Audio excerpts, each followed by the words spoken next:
Hi friends, welcome to Pattu's food zone. இன்றைக்கி நம்ம ரொம்பவே டேஸ்டியான ரவா பால்கோவா தான் செய்ய போகிறோம். இது பண்ணுறதுக்கு 5 நிமிஷமே அதிகம் தான், சட்டுன்னு செஞ்சிடலாம்.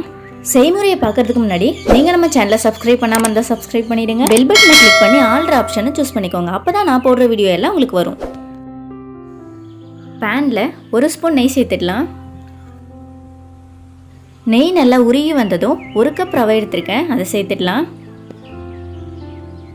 நெய்யோட ரவா நல்லா மிக்ஸ் ஆகணும். மீடியம் ஃப்ளேமில் வச்சு ரவையை வறுத்து எடுத்துக்கலாம். ரவை நல்லா ரோஸ்ட் ஆனதும் எந்த கப்பில் ரவை எடுத்தோமோ அதே கப்பில் 3 கப் பால் சேர்த்துடலாம். பாலை மொத்தமாக சேர்க்காம ஒரு கப்பாக சேர்த்து கட்டிப்படாமல் கலந்து விட்டுடலாம்.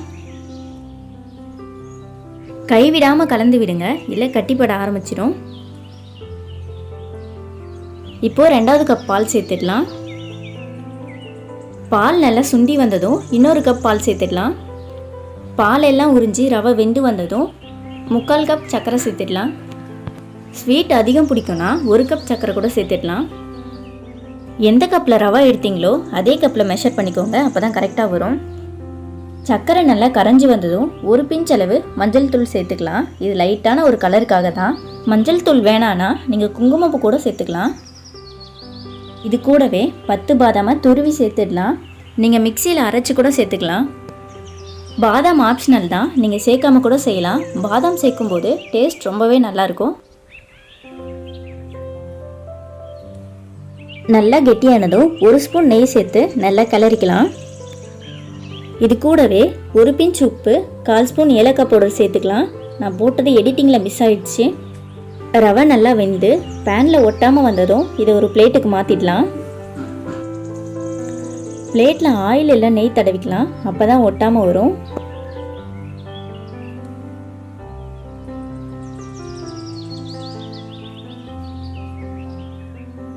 கரண்டியில் எண்ணெய் இல்லை ஆயில் தேய்ச்சி ஷேப் பண்ணி விட்டுடலாம்.